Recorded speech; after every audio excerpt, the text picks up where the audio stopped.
there's always this hypothetical reality where it's like, oh, if men didn't exist, oh, the world would be so much nicer, things would be all great and colorful, and butterflies would be flying, and the rainbow would be there, and life would be so much more peaceful. But the truth of it is, the royal penis is clean, Your Highness. welcome to the Breakdown Podcast, where I talk about love, sex, and relationships from a guy's perspective, as well as a bunch of other guy shit.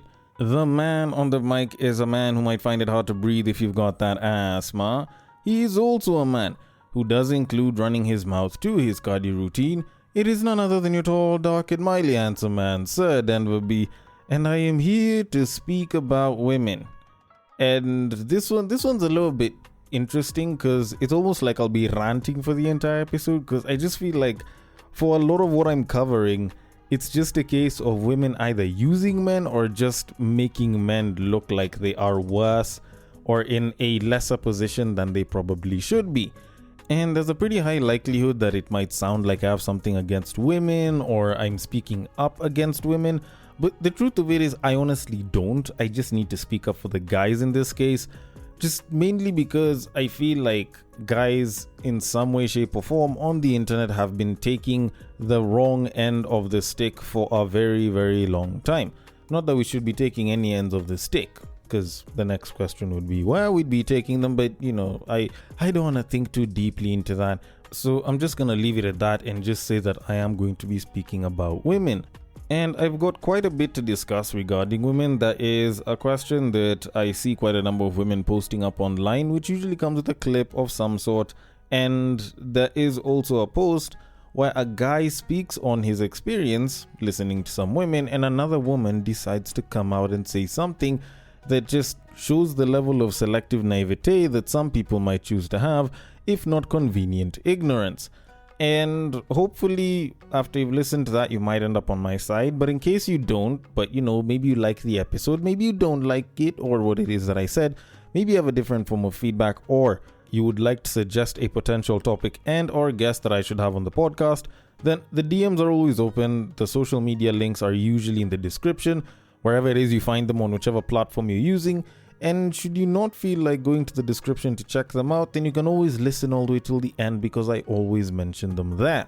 But all in all, I do thank you for listening so far, and I hope you listen all the way till the end of the episode.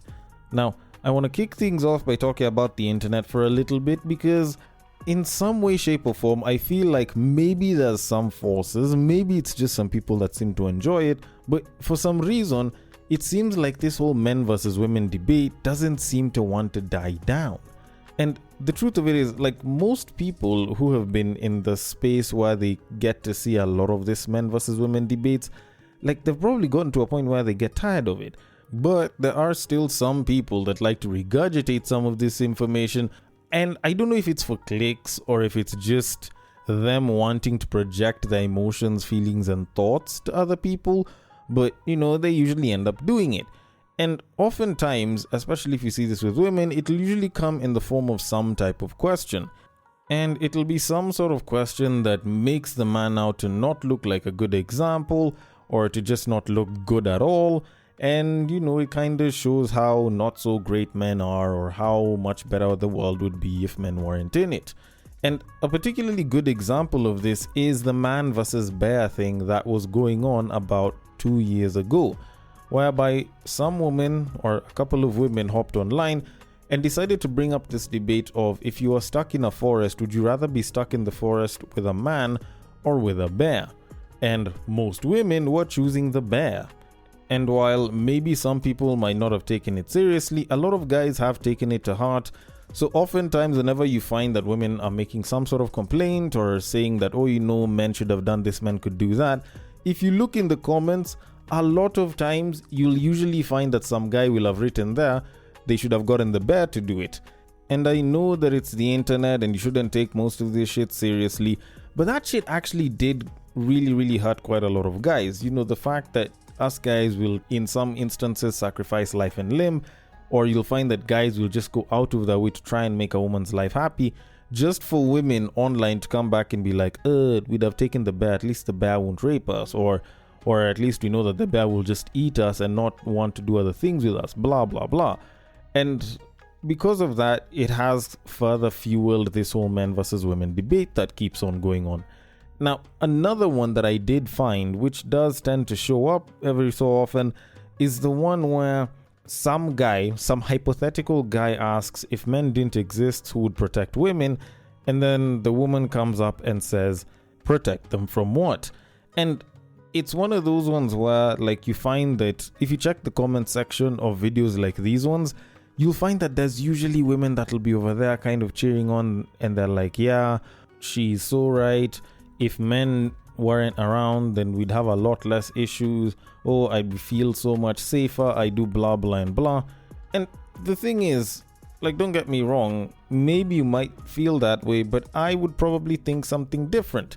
Now, normally I don't engage in it all that much, but since I did stumble across it while I was on IG not too long ago, I figured, you know what, let me try and put a little bit of realism to this, just the same way a while back I did put some realism to the whole man versus bear question, and just sort of tackle it head on. So I'm gonna let the clip play, then get to my thoughts on it, so that I can try and demystify whether all of this that's being said is bullshit for the internet, or if there might be some truth to it. So without further ado, if men didn't exist, who would protect women? From who? What? Why would women need protecting if men didn't exist? What is that supposed to mean? You asked the question, you tell me. Yeah, that was a Who rude else is? answer. Oh, really? Well, who Yeah. else is attacking women besides men? Honey, what do you mean? There's a roach in the house. Oh, I'm sorry. Who's gonna protect you? Do I You're need literally protecting dating from a man. your roach? You're dating a man. Really? Because I have to tell you where your clothes are and where you put everything. So that doesn't make me a man. You're a woman. You should do those things. The Well, question was, I'm also protecting myself. who would protect women if men didn't exist? I don't understand what we would need protection from if men didn't exist. I don't know, snakes, alligators, spiders. Okay. But, like, are we out there on the Amazon taunting these animals so they attack us, or are we just here in our houses? So you're saying the world would be better off if men didn't exist? You just said who would need protection. I just said from nobody because it's just men. Okay. Now, you want to know why I feel like this was probably a skit that was developed by a woman, even though there was a guy that was voicing the other side? It's just, I've never heard of a conversation where a guy, your typical straight guy, actually sounds like this whenever he is talking to women. Now, don't get me wrong, it's not like I've heard every single conversation in the world, it's just, this shit sounds like it was a skit made up by women. And I feel pretty confident in that because even guys don't sound the way this guy sound. Your typical guy doesn't sound like that. Like, there's just something about it that just doesn't really sound guy-like as far as just male interactions are concerned. And it is a pretty big part of the reason why I do feel like this exact question of, oh, if men didn't exist, who would protect women, was a question that was probably developed by a woman, or a woman who probably saw some version of this question on like a comment section or something and decided to turn it into like an entire thing. And here's the thing, okay? There's always this hypothetical reality where it's like, oh, you know, if men didn't exist, oh, the world would be so much nicer, things would be all great and colorful, and butterflies would be flying, and the rainbow would be there, and life would be so much more peaceful. But the truth of it is, for the most part, I don't really think that we'd be able to properly fathom a world like that. Not because it's absolutely impossible to fathom one, it's just there's a lot that would seem a little out of whack. Now, I don't even want to start by quoting the Bible because I'm not the biggest fan of doing that, but if you think about it, technically, if women existed and it was just women alone, then how the hell did they exist, you know, before man's rib was taken? But anyways, that one's a little bit more on the lighter note, so let's kind of push that one aside. Because someone's gonna say that the Bible is a part of the patriarchy and it is an institution of the patriarchy. But anyways, that one aside, let's see. if the world existed with women alone and men didn't exist, let's even say that men stopped existing right now, and this podcast was probably being done by some version of Denver with vagina, I think the problems would still be the same. Hell, I feel like things might probably even be worse because everyone likes talking about how much worse men are, but have you ever listened to people whenever they talk about having female bosses? Like, oh my goodness. I remember watching a video, was it on TikTok or on IG sometime last week, and a babe was just bawling her eyes out and she was like, honestly, like I went up to this older woman, she was super accomplished, she was doing really well, and I had been looking up to her for all of these years, but she treated me like absolute shit. And the issue was, this lady was trying to get close to this lady for some version of mentorship or just trying to grow. And the thing is, that lady, in her superior position, decided to treat this other lady that was in a much more inferior or non-advantageous position like absolute shit. And the point of that one wasn't even to take a dump on female bosses. It's the comments that came afterwards and the fact that there's a lot of women in certain professions at certain levels that are considered to be way worse than men. People have spoken about how female bosses, and I know I've mentioned it, female bosses aren't the best. A lot of women say that they do not want to be handled by a female gynecologist.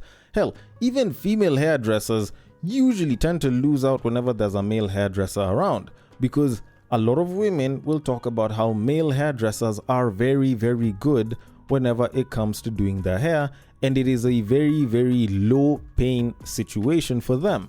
So to come back and think about this entire, if men weren't there, who would you protect? Like, fam, trust me, I haven't even brought up the protection part, but I can already see it not looking so great for a lot of women, mostly because there's some privileges that women enjoy because they're women, and that leniency wouldn't exist because everyone is basically the same. Y'all have vaginas. Look at the domestic violence rates in lesbian couples. It is a lot higher. So if we decide to take men out of the equation, then at that point, you look at the whole protection angle of it, I feel like women will be less protected. Maybe they might feel safer for like a month at best, but after that, everything would go back to normal because there are still thugs that are female. There are still bad people that are women. So this whole belief that, if you take men out of the equation, women are gonna be so good and they're going to be so well off. Trust me, we both need each other. So if you can stop thinking that men are the problem all the time and actually acknowledge that there are good and bad people, regardless of gender, we would probably be a hell of a lot further as a people. But then again, maybe I'm wrong, and I know there are definitely good bosses who are female. I've experienced quite a number of them. But either way, I am going to leave it at that and move it on to our main topic of this episode. Now, not too long ago, I was on Reddit and I happened to stumble across a post where a guy was busy talking about how tough it is for guys who are in the friend zone. He basically went into detail about how when he was once with his ex, he managed to go and sit with her and a couple of her friends. And at some point, they were busy talking about some guy, or I think it was guys, and they were talking so much shit about the guy who clearly, by the things that he had been doing for one of those babes, really seemed to like her, but the babe just wasn't interested in dude. And after seeing that, he was like, I would never want to be in the friend zone because this is the kind of shit that usually happens. Now, I am going to read the post and get into my thoughts on it, especially the comments, because there was one comment specifically that really ticked me off, and it was posted by a woman, or at least I believe it was posted by a woman, and it clearly showed just how naive or how conveniently ignorant some women tend to be whenever it comes to situations like this. But anyways, let me not beat around the bush, let me just read the post. So it is titled Being in the Friend Zone, Nayo Hapana, and it says, and I quote, "There's something with women when they friend zone you. There's some level that you reach and the best thing is to just move on. I was with my ex and her friends some time back, and there was this guy who was chasing one of the girls in that circle. They were used to being around me, so they would do any random talks when I was there. So this guy calls the girl and they were just about to go out and go shopping, and as soon as that call ended, the guy was being shredded into pieces. I don't know, she can't imagine the guy hitting it, he doesn't seem masculine enough, and from that time on, If I can't hit it, I know I'm wasting time. End quote. Okay, particularly interesting post, not that long, it's pretty short, but it does show something that if you're a guy and you've sat among like a couple of babes whenever they're talking about guys, you would probably feel pretty much the same exact way that this guy feels as far as just the whole idea of women and putting guys in the friend zone is concerned. And I will admit, I have been with women whenever they're having discussions like these, and I have also been in the friend zone. So fortunately or unfortunately, I do have experience with both of these situations well enough that I can probably speak about them with a certain level of confidence. But before I can get into my full thoughts and my level of confidence on this entire thing, let me read out some of the comments, then I can get into my thoughts on not just the post, but on one comment that caught me and drove me particularly mad to some degree. So the first one says, and I quote, "Chronicles of the ladies group chat. Hapo ndio state of affairs za Morio hujadiliwa. Haha. Approval from her friends is the sign things are good." End quote. And to this I totally agree. This is pretty true. This is actually probably one of the most surefire ways that you can actually bag a babe, or at least that a babe actually ends up with you. And I know this for a fact because I remember when I was in uni, there was a homie of mine that tried hitting on some babe, and the guy goes, shoots his shot for a bit, and then ends up being turned down in like the worst way ever. But then now what he decided to do, because he did really want this babe, he ends up going ahead and befriending a bunch of her friends and treating them so that they were like, oh my goodness, this guy is actually really, really dope. He's super nice. So now this babe ends up coming back and she's like, oh, so this guy actually seems like he's pretty good. And, they ended up having a thing for a bit. So as far as appeasing her friends is concerned, this is actually a good thing. But, that said, on to the next comment, which says, and I quote, "Hizi ni shida za kujitakia. You can tell if a woman is into you via body language and receptivity. If you have to chase and convince a woman why she should be with you, you are destined for being the topic among the girls. Take the hint seriously." End quote. This is actually very true. I think out of all of the things that I could probably say on this episode, this is probably one of the things that I'll be repeating the most, just because it is the most true thing ever. Because when have you ever seen a situation where a good opportunity is chasing someone, or a good opportunity is destined for someone, and they run away from it? Like, they already know they've got it. All they need to do is just go and put in maybe a little bit of effort and they've got it. When do you ever see someone running away from it and they really, really want that opportunity? Usually they run towards it. So it kind of applies the same exact way with babes. Any babe that's like, oh, a guy has to chase me, blah, blah, blah. Most of the time that's usually bullshit they're saying, because the guy that they really want, they make that shit easy for them. It's usually very, very straightforward. But then you find that there's guys that believe in the chase and they think that a babe making them chase is supposed to be a good thing. Then they end up being taken around in circles and they end up being discussed in a very shitty way in some of these group chats, and then you end up in situations like the one that was mentioned. But anyways, let me leave that one, move on to the next comment, which says, and I quote, "The friend zone is the punishment for dudes who either won't make a move or won't accept no for an answer." End quote. Can I call it a punishment? In some instance, I think someone can justify calling it a punishment, but I don't think punishment would be the most accurate, but it is pretty close. But yeah, it does seem particularly accurate to some degree, and I'll explain why further down in the episode, and I will explain why a little later in the episode. But now, that said, let me move on to the next comment, which says, and I quote, "Y'all are so weird for being incapable of being friends with women. Like true friends. It's loser behavior." End quote. And to this I will say, no one said anything about being platonic friends with a babe. Like, this is something completely different. This is the friend zone. And there is actually a difference between being a platonic friend and being in the friend zone.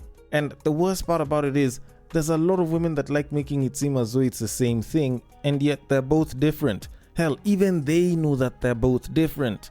But anyways, that aside, let me move on to my final comment, and this one was the one that really ticked me off, because this is going to make up the bulk of this discussion. And the person said, and I quote, I find it disheartening that majority of dudes pursue women because they want something from them and not because they want to get to know them. I understand wanting someone, but it's almost like women aren't anything but conquests to many men. Personally, I find that if I say no to someone pursuing me and they throw a tantrum, I completely withdraw from them because what do you mean I'm only valuable as someone to smash or date? P.S. This is why the male loneliness epidemic continues. End quote. And okay, she just had to bring in the male loneliness epidemic, which honestly, that one's a low blow. And especially to use it as a justification for the fact that men will seek out a babe, not necessarily for friendship, but mostly with romantic or sexual interests in mind and as the main priority. And look, here's the thing. I know as I continue on with this discussion, there's definitely going to be the whole thought process of, oh, can men and women truly be friends and shit?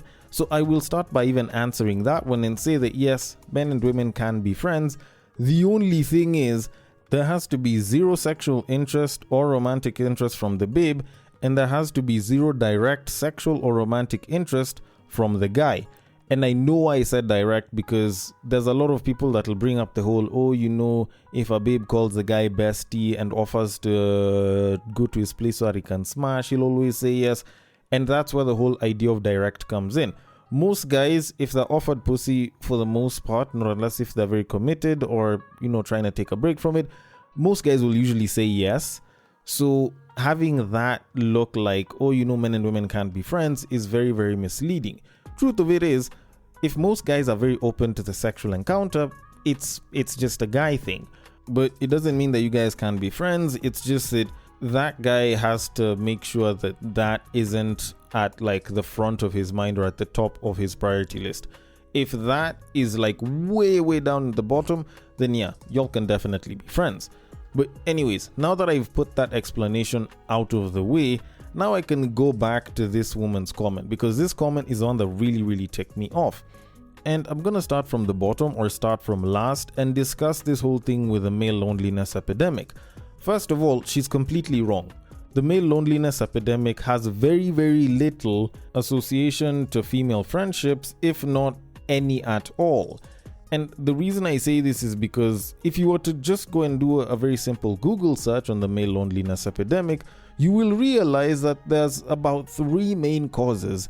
And usually the first one is emotional suppression, and that usually comes from culture and society, usually forcing boys to basically suppress their own emotions and not act out.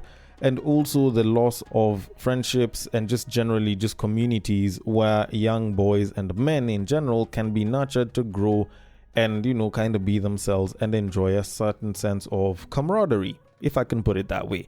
So essentially, like, those are the 2 main ones. Then the last one is outsourced emotional labor, which now is more to do with actual relationships, not male-female friendships. So if anything, this babe is just chatting a bunch of shit.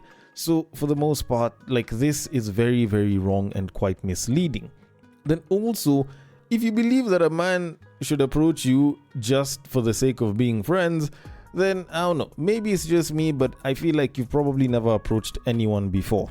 Or at least you've never had to approach someone of the opposite sex that you seem interested in.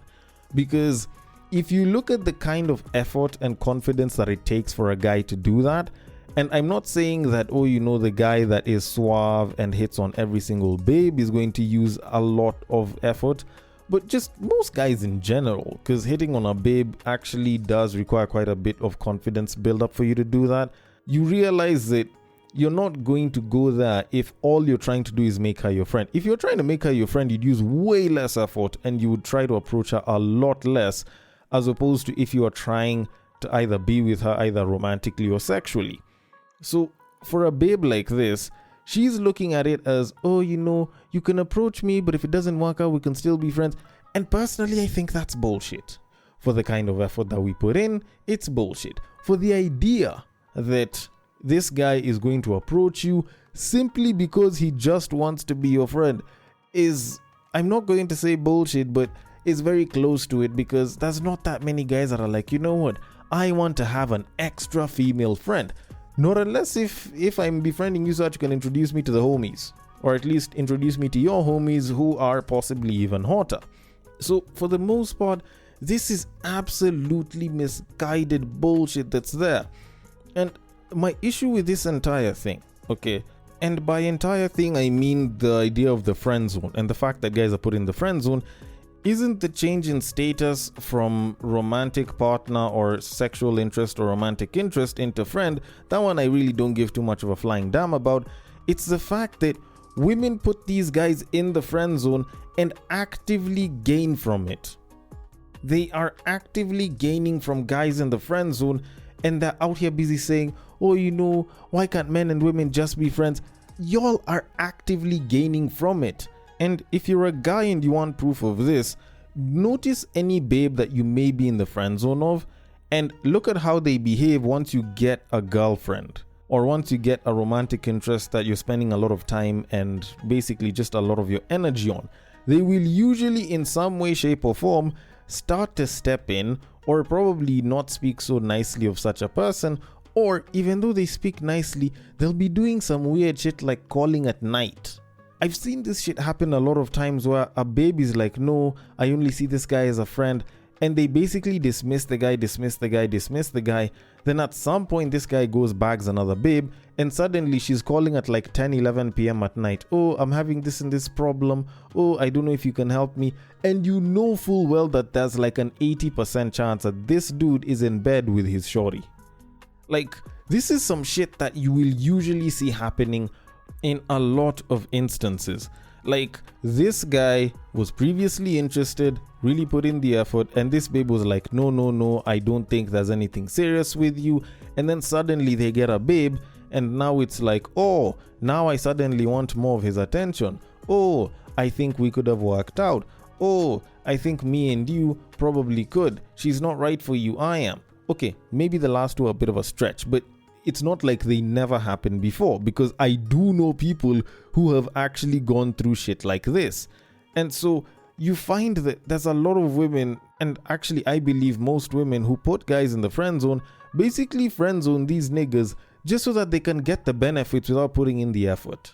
And the truth of it is, and I know this is going to sound bad, these women actually are worse than the guys that are trying to be with them.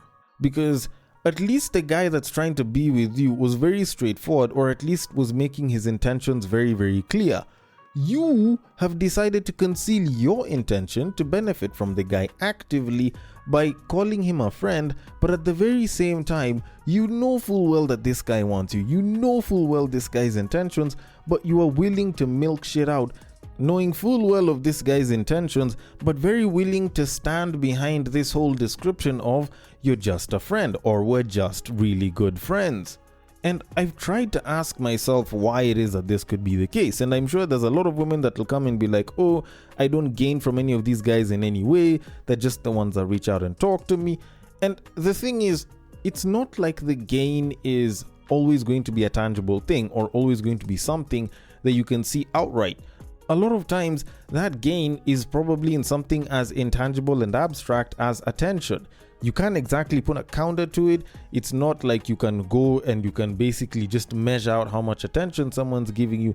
But because you like the attention, you might as well stick with it. And what I've noticed with a lot of babes is there are a lot of women who would much rather complain about a guy in their DMs than have 0 guys in their DMs. So they would much rather milk that attention so that they can remind themselves that there's another guy that wants them, whether it's to keep the guy in check or some shit or to make themselves feel good, as opposed to them basically just shutting all of these guys down so that they can leave their DMs dry. And so that is why my biggest issue with this is the fact that a lot of women allow it to happen, knowing full well this guy's intentions, or knowing full well a lot of these guys' intentions, but very willing to enjoy the benefits without any of the responsibility or the work, which I feel sometimes can be a little bit devious. But then again, considering that some guys actively get themselves into these situations, is kind of a willing buyer, willing seller type of problem. And to kind of conclude all of this, what I am trying to say is, fellas, they know. If you haven't made it clear, then you can probably go ahead and do so, but for the most part, they usually know. these women know your intentions and they are going to keep you in the bloody friend zone. So if you feel like you're already there, you better make your intentions known. And if you feel like you're about to get thrown there, you better make sure your intentions are known very crystal clear. If this babe isn't going to take things further, then by all means, you know exactly where they stand. So back the hell off, go and find another babe that will appreciate you and stop putting yourself in such situations, because all that's going to happen is you're going to be taken advantage of and you're not going to get anything out of it besides a slight dopamine release because your crush said thank you. You're absolutely the best. Although, then again, maybe I'm being too harsh on this. Maybe I'm looking at this from a very, very blunt point of view, and maybe there's intricacies to it that I haven't considered. Either way, I want your thoughts on it. The DMs are open. On IG, it is at the breaktime_podcast. On Facebook, it is at the breaktime podcast. And on X, it is at Bagaka the D. Thank you so much for listening all the way till the end, and I will catch you guys on the next break. But what I believe is that if you put a pastor and a prostitute in one room, one is likely to convert the other.